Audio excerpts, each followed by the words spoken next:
You're listening to another episode of the Fredericksburg Strong podcast.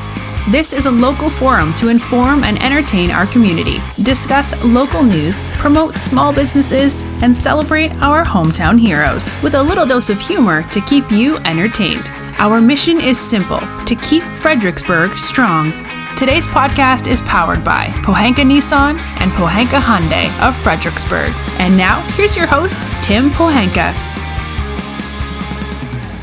Hi everybody, it's Tim Pohanka, and I am sitting here with Matt Himes. And this is a really special podcast for me because, Matt, you've worked for me for 17 years. 17 years. So we go way back. Yes. Before kids. Yes. Well, not before my kids, but before mine. Before your Actually, mine were little. Little. And in 17 years, you know, we've had a lot of fun. We've done a lot of things. Had a lot of ups, had a lot of downs. Yes. Had a lot of fun at each other's expense and all of those things. But starting last year, things weren't as much fun. Correct. And they weren't fun not because we don't have fun here at work, we don't enjoy that, but because you started to have some concerns. Correct. And I don't mind telling everybody, you know, I remember you coming into work and saying how you didn't feel good and you were listless and you had some chest discomfort. And we sent you to the hospital, much to your wife's pleasure, because she tried to get you to go already. That is correct. And what did they tell you? What did they tell me? As far as the hospital told me that I had they found some things wrong. You know, a lot of testing, you know, night in the hospital, a lot of research after that. They found an underlying condition that I had, a very rare lung disease, yeah. Yeah, a lung problem. Very rare lung disease. And but not something that you know, it's obviously your quality of life, you're working out, losing weight, so it wasn't stopping you from that. Correct. But it was something that precluded you from getting the best oxygen you could, for lack of a better term. Correct. Because of that underlying problem in today's era, we were all concerned about what could happen with COVID. Right. And our concerns were, hey, this could happen. You need to talk to a doctor. And you went to the doctor just before feeling ill, didn't you? I talked to him over the phone. And then almost immediately you started feeling, correct? Is that correct? So you left. Correct. Talk about what you found out. Well, I mean, first couple of days I wasn't feeling good. About 4 or 5 days later, ended up my wife had to pretty much wrestle me to get me to the emergency room at 4:30 in the morning. But let's talk about that. So so let's talk about, you know, you had an underlying condition, and if you guys haven't realized by now, Matt's a survivor of COVID, and that's why we're here talking. But you had an underlying condition. How different from the underlying condition were the symptoms you were having?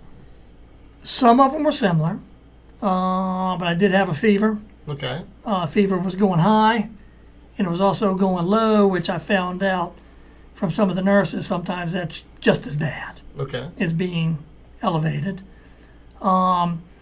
Pretty much found out that during that time, before going to the hospital, my breathing was very labored. I was basically forcing myself to breathe. Okay. Very labored breathing, really fatigued. Did you have any of the metal taste, or did you have, you know, was there a lot of coughing? I mean, what else was? There was some coughing. The metal taste didn't come till later. Okay. I didn't get that till much later, which we'll probably go into some of that. Okay.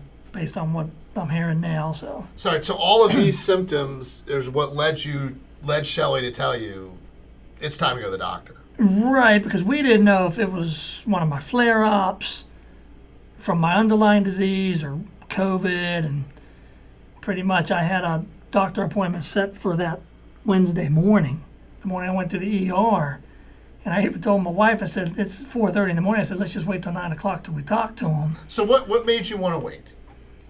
We had an appointment with the doctor. Right, so you felt, I had an appointment with the doctor, I'm toughing it out. Right. And all right, so now you've done your macho thing, and your wife Shelley says no. And she says no. She put her foot down, thank God. She put her foot down, and I said, give me 15 minutes to think about it. Okay. She goes down the hallway. About 1 minute later, she comes back into the bedroom. I said, that wasn't 15 minutes. She goes, that was a white about 15. A minute. That was a Shelley 15. She goes, that was 15. So she goes, we're either going via ambulance or I'm taking you. God love her for that. She wasn't giving me an option. So I agreed to go. We're walking down the hallway in the house, and my son now tells me, he says, Dad, you just didn't look right. You weren't walking right. You just wasn't right. So we go to the ER. Obviously, they don't let her in. Because that had to have been scary. It was scary on both ends. She couldn't even enter. She walked in there, and the security guard just... Did they give you your phone? Did you get to keep your phone? Keep my phone. So you were texting her what was going on? Every couple minutes. Okay. They took me straight back. They don't want people waiting around in the lobbies. Took me, and I'd been in the ER before with my underlying condition, and they've even installed glass doors on like one half of their emergency room. And we're in there, and they do a chest X-ray right away. They draw some blood, put the IV in my arm, which used to didn't like any doctors, didn't want IVs in my arm. I just go in there now and just put my arm out and say, this is the best arm. Do the chest X-ray. Nurse shuts the door. Puts a sign up on the door, and I said, what's that sign you just put up? It's like an orange piece of paper. She goes, that's an N95 mask required to come in this room. I said, well, what's that mean? She goes, with everything going on, we don't know if you have COVID. We're going to test you. First, we're going to test you for the flu. Okay. They stick the swab back, because I guess that comes back instantly. Okay. It come back negative. Doctor comes back and says you have pneumonia based off the X-rays. Okay. I said, now, we're not talking regular pneumonia. We're talking double pneumonia, right? Well, pretty bad pneumonia. Okay. He explained it as not good, doesn't look good. Okay, well, that also helps. Yeah, that doesn't look good. And then he pretty much said, I'm going to go ahead and keep you overnight at least 24 hours. I'm like, oh, wow, can I get some change of clothes? Can I get something? They're like, can't get nothing. Okay. I can't get nothing. I mean, thank goodness my son gave me my phone charger before I left. He goes, here, you might need this. So you went in the way you were in your jammies, for lack of I did. I had my flannel. I put on flannel All right, pants. your flannel jammies. You're there. With the feet, did they have the feet? The flannel jammies with the feet? No. No? Oh. No. But they gave me the green socks. Okay, they weren't the Spider-Man and the underoos. Right. So you're in the ER. They give you. They say you're going to stay. You got nothing with you except your phone charger and your flannels. Nothing. Family can't come in to see you. They can't drop something off at the gate. Nope. No, this is no messing around. Oh, no, nothing. I mean, I nothing. Okay. Nothing. So they take you up to where you're staying. So about 2 hours later, they get me upstairs, and I don't know, a couple hours later. How's Shelley during all this? At that point, I believe she was a little confused. Okay. I mean, you realize there's a lot of confusion. Okay. Because I do have an underlying disease that normally lands me in the hospital no more than 24 to 36 hours, a couple IVs, a couple medicines. And you're good to go. And we're on our way. She didn't like the fact that I had the pretty bad pneumonia. And I'm up in the room, and about 3 hours after sitting in the room, nurse comes in, because they only come in every couple hours at this point. And that's still an N95 mask. I'm in an N95 mask required. Okay. Room with this real loud fan. So I can't even sleep if I wanted to. What they've done is they've installed these fans in these windows of the hospital that basically pull germs out. Okay. So it's just real loud. I'm like, oh, wow, this isn't good. So they come up, and the nurse goes, I'm sorry, but I got to redo your COVID test. I said, wait a minute, I've already had the swab once, and I had the flu swab. I said, what's wrong with the other one? And she goes, well, there was blood on it. So I said, well, there was blood, which could have just came from, dry blood or whatever. Or someone sticking something up your nose. Yeah. So she takes this stick that looks, it looks like it's about an 8-inch stick, but it's really only about 4 or 5 inches. Puts it in my nose. She gets both nostrils this time. I'm like, going, geez, man, I didn't have it done once. You're looking for brain material when they came out. Yeah, yeah, I've been privileged to get it twice. And I said, what's the difference? She goes, the same test. It's a just a COVID, general Okay. test. Doctor calls me on the phone because doctors aren't even coming in. Calls me on the phone and says, I just ordered you a CT scan. We're going to try to get you down there this afternoon or first thing in the morning. And some of what I went through, I don't remember if it was that day or the next day, but regardless, they took me down. So how much contact with people did you have during that? Or were you just stuck in this room by yourself with a TV remote and hopefully your cell phone? Yeah, I'm stuck with a TV remote that only picks up about 6 channels. Okay. Not even channels that I've watched. I learned a lot about home improvements, what to do, what not to do. Well, that's always good. But so you had your remote and you had your cell phone. Had my remote and a cell phone. Okay. So they. But yeah, no one else comes in. Oh no! The nurses come in about every 2 to 3 hours. Okay, so a nurse comes in, but so they're not all phoning it in. No. They do come in just to make sure because they got to check my vital signs. Okay. So shout out to the nurses at Mary Washington. Oh, absolutely, 100%. Kudos to them. My hats off to them. So the doctor calls me and says, we're going to do a CT scan. Okay. They take me downstairs. They wheel me. They won't let me walk. I said, well, I can walk. And they're like, no. I said, wheelchair, no, bed. So they wheel me downstairs. I think it's first or second floor. Get the CT scan. I'm getting the CT scan done. And I start coughing real bad. I'm like, oh, well, this ain't a good time to get a CT. This is going to come up with results if I'm coughing. And I'm used to CTs. I get them done 1 or 2 times a year. So it's a pretty quick process. So then they take me back upstairs, and the next morning the doctor, I'm sitting in the room the next morning, and I said, well, it's time to take a shower. So I called the nurse in. I said, can I have some stuff to take a shower, some shampoo and stuff? She goes, it'll be about an hour or 2. I'm like, going to get a tube of shampoo? Because they only come in every once in a blue moon. She brings it into me, and I think I'm getting myself cleaned up, and I feel like dirt. I mean, I'm surprised I didn't fall down in the shower. Come back, I put my same clothes back on, same gown. No, so you're in the same stuff. I'm in the same gown that I went in 2.5 days prior. So I'm laying there, and then the phone rings. So we're 2 days into it, and you still can't get something brought to you from family. No, I can't even get food. I can't even get a milkshake from Carl's ice cream or anything at this point. Yeah, well, clearly that's I mean, I couldn't look get at nothing. you going, hey, can I have? I'm on my deathbed feeling. Right, and I'm a fussy eater, so I'm eating hospital food. Which we already know you are definitely a fussy Which eater. I got real used to just. But eating. your family couldn't send you a care package. No. You couldn't even get. You can't get nothing. They're not Okay. even bringing balloons in. They're not bringing flowers Okay. in. They're bringing nothing. Can't even get a get well soon card. Okay. So, the doctor comes in or calls me, and she goes, "How you feeling?" I said, "Well, good enough. I just took a shower." And she goes, "Whoa. What do you mean you took a shower?" I said, "Yeah, I took a shower." She goes, explain who she was. She's an infectious disease doctor down there. She goes, "Your CT scan came back basically really bad."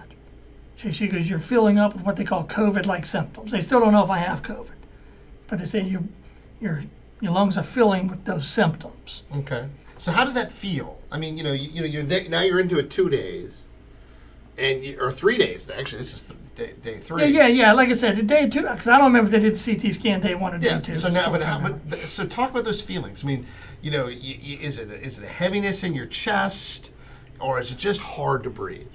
It's difficult to breathe.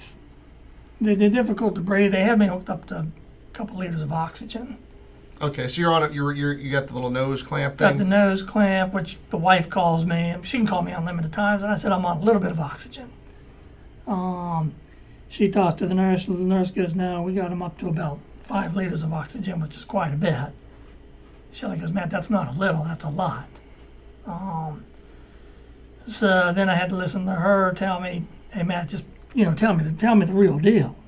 If it's a heavy dose, just because she's freaking out now." Yeah, well, He's out on there. 5 liters of oxygen. I can't be there, meaning her. Family can't be there. My parents, they would have came up from South Carolina, but they couldn't have because they couldn't have stayed at the house. They couldn't, so your whole family is, helpless. Okay. So she goes, the doctor goes, "I want to go ahead and admit you down to the intensive care unit." And Okay. I'm going, intensive care, is it really that bad? Am I really that bad? She goes, well, yeah, we don't put you in intensive care unless it's bad. She goes, you just don't go to ICU just because. And I said, then what are they going to do? She goes, well, I'd really like to get you on a ventilator, get you intubated, get you on a ventilator. And I'm like, going, why? Is it that bad? Can we? And then I asked her, I said, can I wait till tomorrow? Okay. I said, let's think about it. Let's make sure this is. I told the doctor, I said, let's make sure it's the right thing to do. You know, I'm telling the doctor that on the telephone. And she goes, it's the right thing to do. Now, but at this point in time, had they told you have COVID yet? They still don't know. Okay, The results haven't came back as of yet. Okay. So I'm still. So now you're on day 2 or 3 of waiting to find out if you have it. Correct. Okay. So she goes, here's the deal. She goes, I've already talked to the intensive care doctor. He has looked at your chart and he 100% agrees with my thought process on this. Get you on a ventilator. Let's give your lungs some time to rest. And I'm like, well, I really don't want to do that. What's involved with that? She goes, well, you know, I'll let the doctor down there explain it to you, but they put you into a medical-induced coma. So then I agreed to go ahead and go downstairs, but I said, I'm really not sure about the ventilator. She goes, here's the deal. She goes, obviously I'm still admitting you to the intensive care unit. Rather you go on the ventilator, she goes, we can't force you to go on it. But she goes, it would be the best thing for you and your family. I'm like thinking, my family? I'm like thinking the worst here. So then they come up and get me with this bed, and the nurses go, we're going to take you downstairs. She goes, we're going to ask you to do something that we tell all elementary kids in elementary school not to do, is we're going to cover your head with plastic. I said, what do you mean you're going to cover me with plastic? She goes, what's happening is if you do have COVID, she goes, we don't need your breathing all over the place. So I'm half covered with plastic over my head. And I'm like going, it's pretty scary stuff. Again, at this point, I can't even talk to Shelly at this point until I get back downstairs. I'm like, man, I'm freaking out. I mean, yeah. If they're going to tell you, hey, we're covering you in plastic, and now when you're doing this, are you seeing any other patients in the hospital? Yes, and I mean everybody's in their rooms. Okay. So no, I'm not. So when you're being carted around the hospital, it's desolate. You don't see anybody else. Oh, the doors are closed. I mean, I've seen hospital rooms where some people keep the doors open just because. But everything's closed. Oh, when I say it's dark, it's not dark, but it feels that way. At the end of the day, we all know it feels desolate. It feels that way because you're technically not trapped, but you're in a room. It's people aren't coming in, but once in a bit, and they're gowned up. It's got the makings of that would scare me to death. Well, yeah, and they're not just running around in what are they called, those scrubs. I mean, they're running around with what looks to be hazmat suits and big mask gowns. Normally they'll come into your room with just their green scrubs on or whatever color they are, but they're gowning up and everything. Yeah, so you look like you're in the hot zones. I mean, Oh, absolutely. Yeah. So we get downstairs and the one nurse that's pushing the cart, she goes, the one thing about ICU, their beds are a lot more comfortable. Okay, so that's the one perk to this whole thing is I'm gonna have a more comfortable. Yeah. They're trying to keep small talk. Okay. I mean, believe me, they're not worried about the bed. They're trying to just small talk. They're trying. Yeah, I get that. That's all they're trying to do. So they get me down, and I'm like, we're going down this hall, and I can't see nothing. Because it's a white piece of plastic that wasn't see-through. So I get in the ICU room, and the one I had to use the bathroom. I said, "Where's the bathroom?" They said, "In the intensive care unit, and right now there is no bathrooms." I'm like, "Oh, nice." So they give you a little pan, like a little urinal thing. So, I mean, we don't have to go into all that, but I mean that's. So you're 37 years old, and you find out that I get to go use the bed pan, huh? Right, 48. But 48. That's not fun. Give me some time, but not fun. And doctor comes in. First, a nurse comes in and says, here we're going to make you comfortable. Doctor's going to be in a minute to talk to you. And in the meantime, while they're trying to convince me to go on the ventilator, I'm more or less nicely throwing a fit. Nicely throwing a fit. Saying, so how does a nice fit sound? No. Don't want to do it. No. Can we wait another day? Can we wait another day? You're negotiating with him, right? Yeah. Let me. I want to think about it. I want to think about it, which we hear every day in our business. So you're trying to see how good your negotiating skills are, and you find out they're not that good. They're not that good when you're up against very good doctors and nurses. So we in the meantime, some way somehow my cardiologist got word that I was trying to refuse the ventilator. Okay, so that some way somehow, which I'll never know, probably the man up, but just the way it happened. Well, my cardiologist, or actually my sister-in-law, is his office manager. So there's a way to assume that if we were to connect the dots, if your sister-in-law, who's Shelley's sister, right, has a friend who works for a doctor who happens to be your cardiologist, right, and Shelley knows that you're avoiding to have something done, I wonder how that connects. I don't know, Matt, how that somehow, some way worked out. Well, but in the meantime, Dr. Prasad, my sister-in-law, are on the phone with my wife. I don't even know this at the time. And he pretty much said, you need to talk him into doing this. Okay. I mean, he has to go on this thing. It's the best thing for him. So the doctor comes in, the intensive care doctor comes in. He says, I understand you don't want to do this. He's talking to me, and he's trying to close the deal, I guess. Well, I get you're scared. Yeah, very. I get you're scared. I mean, hey, if someone tells me, hey, we're going to put you in a medically induced coma, the first thing I'm going to think of is, hey, I'm not getting a free chance to sleep. This is a big deal. Well, correct. So he's telling me, he says, look, we've been taking blood, and again, they still don't know you have COVID. They don't know we have COVID. So now you're still into a next level, and they can't tell you that you got COVID, so you don't know what's going on. Right. I think inside their minds they knew I had it.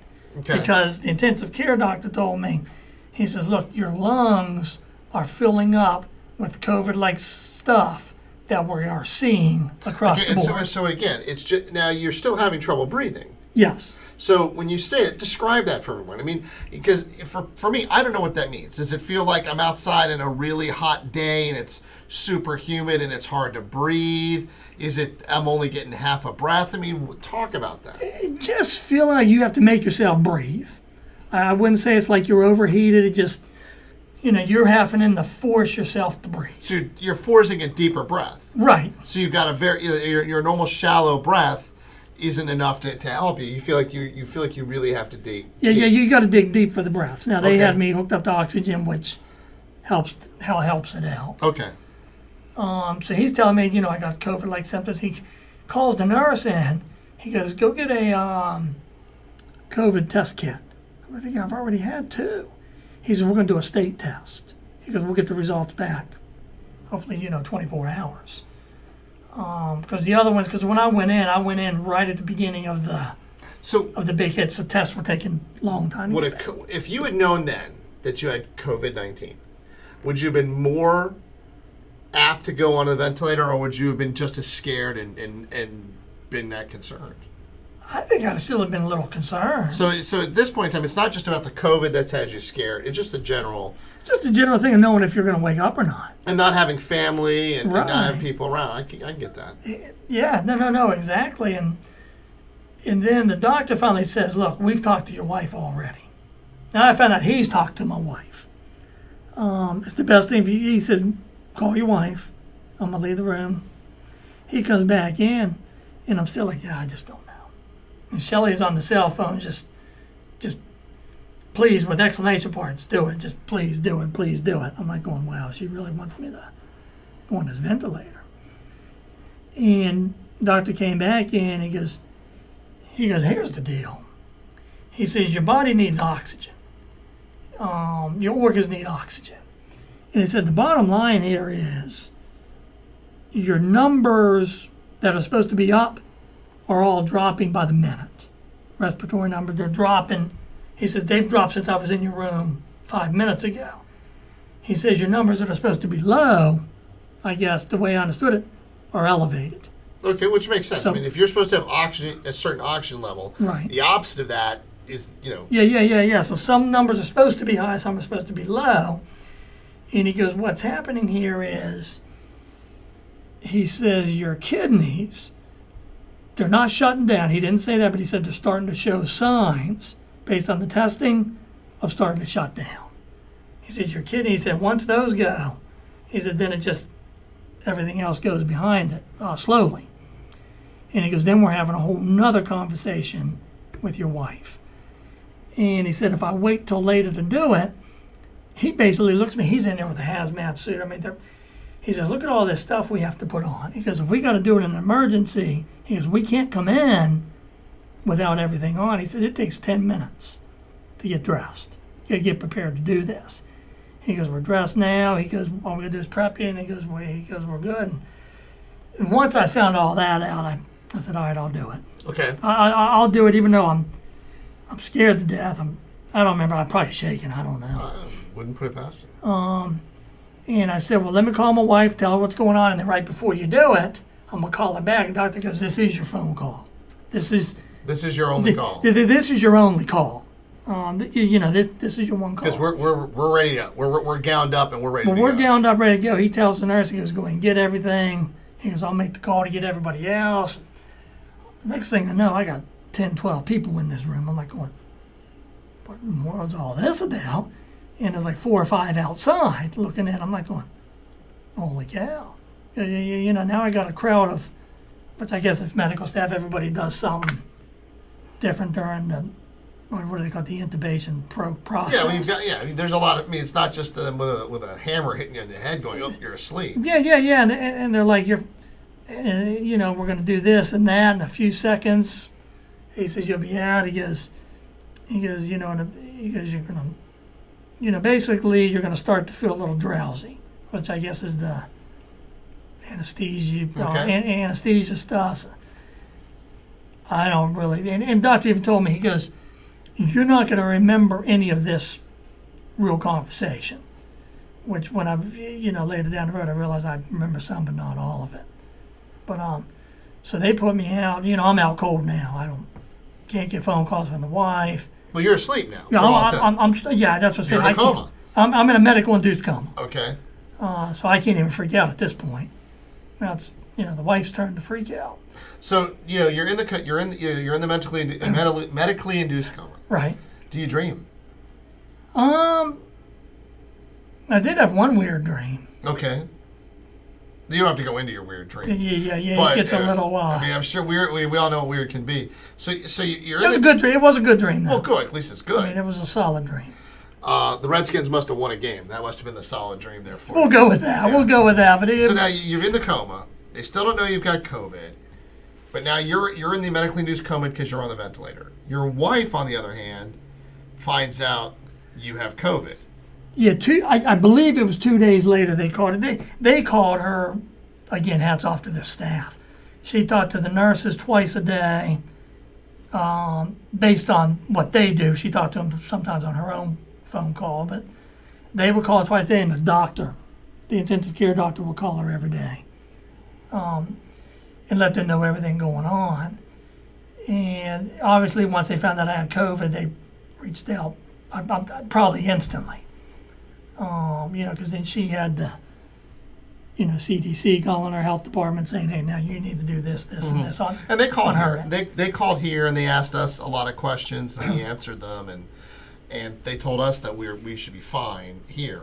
Right. But it didn't stop us from cleaning your office and things like that. So you're in the medically induced coma. Shelley finds out. They're doing a good job keeping up with her. They bring you out of your coma. Right. Okay. You're one of the lucky ones. Yeah. I mean, in fact, it was Palm Sunday morning. So and you're a man of faith. Yeah. So that was great for you. Perfect. Sun was rising too, right at the right time. It all works out there. So you're coming out, and they tell you what? Well, they basically do it in stages. Okay. Now I don't know the times, but based on what I remember, I think they came in my room about 10:45 p.m. Okay. I think, based on what I think, and said, "Hey, we're going to start. We want to get the tubes out the next, 10, 12 hours." I don't remember a lot of the conversation, but I do remember getting woke up. I'm guessing around 10:45, 11 o'clock at night. They said, we're going to start slowly turning things down. So then I remember them coming in the middle of the night, maybe I'm guessing 2 o'clock in the morning today. We're going to start backing your sedation up a little bit more. We're going to start turning your ventilator down a lot more. Because again, they got to do it in stages. And then about 4 o'clock, the head nurse came in and he looked at me and he goes, we got you on, just so you know, we got you on a lot of pain medicine right now. So you're not going to feel the process.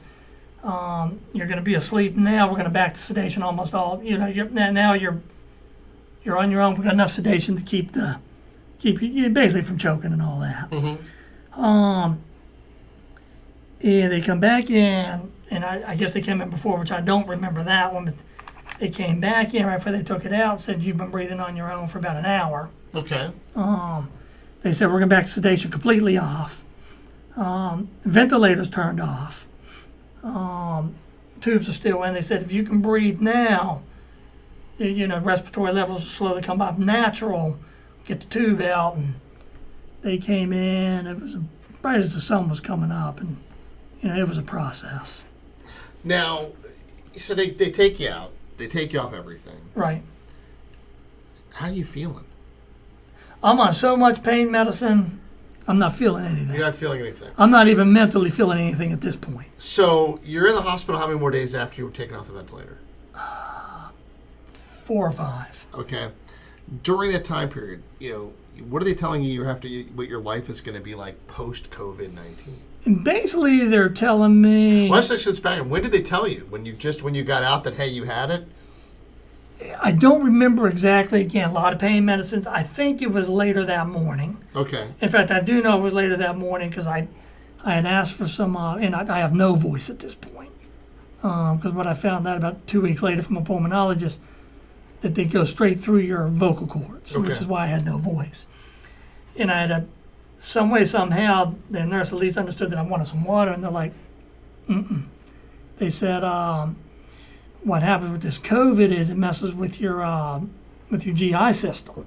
We can't put no fluids in there. Nothing. We'll get you some fluids later, but so now I'm on a nothing diet. I'm not even on a liquid diet. I'm on a nothing. Okay. So finally that evening they let me chew on some ice, real slow, and I finally got on a liquid diet. But basically they told me that it's a long recovery process.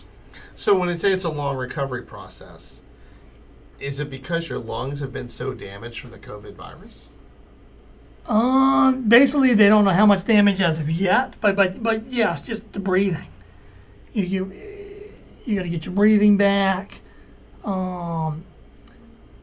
It's gonna take some time to get walking again. So you mentioned it. You were walking with a cane, right? I was walking with a walking stick from the house, just an old hiking stick that we had bought years ago from hiking and stuff. Okay. When I was in the hospital towards the end, and keep in mind I'm still in the same clothes. I'm in the same stuff. Nothing's changed, right? No, nothing's changed. So I'm in the room, and doctors are calling me, and they said, we want to get you out of here. You're looking good, but your oxygen levels are still dropping. You got to start walking. And I'm like, oh, man, I can't get out of bed. They're like, look, the only way I can get you out of here is you get up, start walking around. So they get me up, get me in this little recliner that just wasn't real comfortable, again with a TV with about 6 channels. So the walking process, it took me a couple of days to get walking a little bit without oxygen or without my levels dropping real low. It was real painful to walk at first. I kept wanting to fall down, but the doctor looks at me on like day 3 after all this. He goes, look, I'll get you out of here tomorrow, but you got to be able to walk to the washroom, and back without your oxygen dropping and comfortably. I'm like going, okay, it's time to all right, we're going to start walking. I'm going to do whatever I can do to get out of this place. So you're mentally feeling better. I'm mentally feeling better. Still physically having some problems. Yeah, still physically, and then you're physically drained, emotionally drained, or. Now you've seen your family now. No. No, so I thought you said they released you. All right. Now we're at the release point. Yeah, Okay, so now we're released. Yeah, so you made your way to the washroom because that was your goal. Yeah, I made my way to the washroom, and then the doctor said, "Hey, oxygen level's fine. You're good to go." So you meet Shelly at the door. Yep. And you have a great reunion. Kids are there, I'm sure. Kids weren't there. They still want very limited contact. Okay. Unfortunately. So you found out afterwards that Shelly got it. We just found that out within the past week. That she did while you were quarantining before you found out. Right. Right. But so she may have got it very light, but because of your underlying condition, it hit you like a ton of bricks. Hit me like a rock. So for everyone out there, again, it's one of those things where you don't know how you're gonna get hit with this, right? I mean, it's serious stuff. I mean, you're still recovering because you're still trying to get your lungs clear, get used to walking again, and doing it because you were active before. I was. So you ran and were doing things like that. Could you imagine yourself right now trying to run a 1K? No, in fact, about a week and a half ago, the doctors want me to start walking bigger distances, back to my exercise, and I jogged about a mile, 18-mile a minute. Wow. I mean, keep in mind, I'm not a fast runner, but I mean. Yeah, but an 18-mile minute is. But it was to me it was a fast walk. It was a fast walk. Then I got it down last week. I got it down to about 13 and a half minutes. But that's because of your breathing, right? My breathing. Yeah, it's all about the breathing. So, when you hear people on TV right talk about this is nothing more than the flu. Right. What would you say to those people? It's a false statement. I mean, what? Hold on, maybe I misunderstood your question. No, you said exactly. You said that it's like the flu, right? Yeah, when they say it's like the flu. Yep. It's a false statement. I've had the flu. This is not the flu. This is not the flu. And it's real. It's real. I mean, the flu you can recover from depending on the case. There are cases that extend out. I mean, I've had the flu. A lot of us have. A week or two later, you're back on your feet. I mean, it took me 6 weeks from my first symptom to just begin to feel good. And keep in mind, during all this, your wife and your family they have no idea what's going on. Right. Obviously, you work for us, and we made sure that we made sure you were taken care of. But that's scary stuff, right? It's very. Because now you've got the medical, you've got the financial, you've got all of these things going on.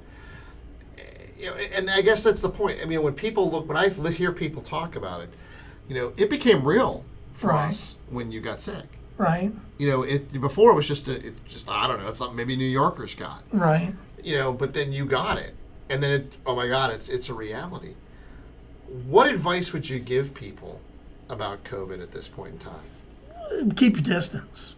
Okay. I hear all the time, or we're out driving around and we'll see groups of big people, and it's like, it's not right. Keep your distance. So you couldn't picture yourself. Would you go into Lowe's right now? I have been into Lowe's. Okay, mask. Okay. There's been a lot of talk about church. Right. You're a man of faith. Absolutely. Faith is very important to you and your family. Correct. Is going to church worth the potential of what you went through? That's a tricky question. It is a tricky question, but it's a real question. It's a trick question, but the good thing about our church right now, they're doing everything online. Okay, and that's the point. They're doing everything online. And it's not to take anything from his religion, but the point being it is real. It is 100% real. And to think that any situation could be clean. I mean, we're lucky we keep a good distance between each other and that. When you go forward with this, what have the doctors told you what the possibility is about reinfection? Well, we had that discussion last week. They don't know. They do not know what's going to happen. What they are concerned about, just in general, not just necessarily because they don't know, is what they're seeing now is some vascular issues. some blood clotting, some just bad stuff in the arteries. So the long-term effects of COVID, we're nowhere close to finding out. No.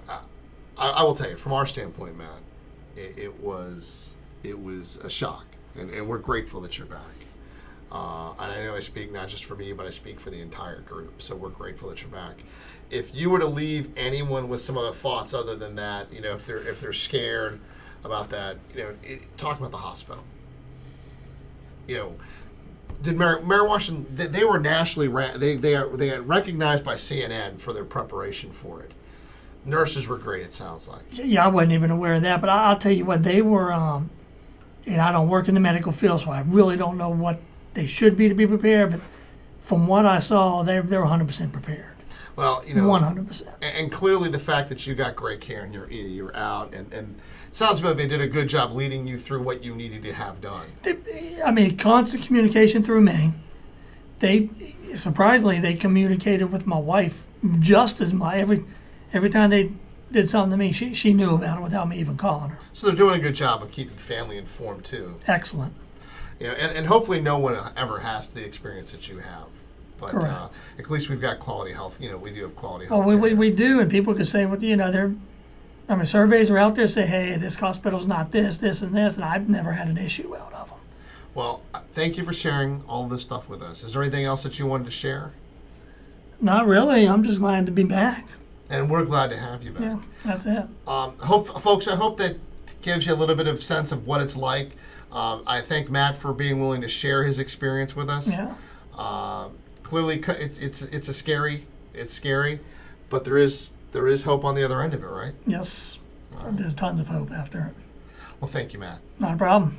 Anytime. This has been Tim Pohanka with Matt Himes here at Pohanka Nissan Hyundai. Thanks for listening to the Fredericksburg Strong podcast. Be sure to visit fredericksburgstrong.com to join the conversation, access the show notes, and discover our fantastic bonus content, as well as submit a request for you or your organization to appear on one of our future episodes. See you next time with another exciting episode of Fredericksburg Strong.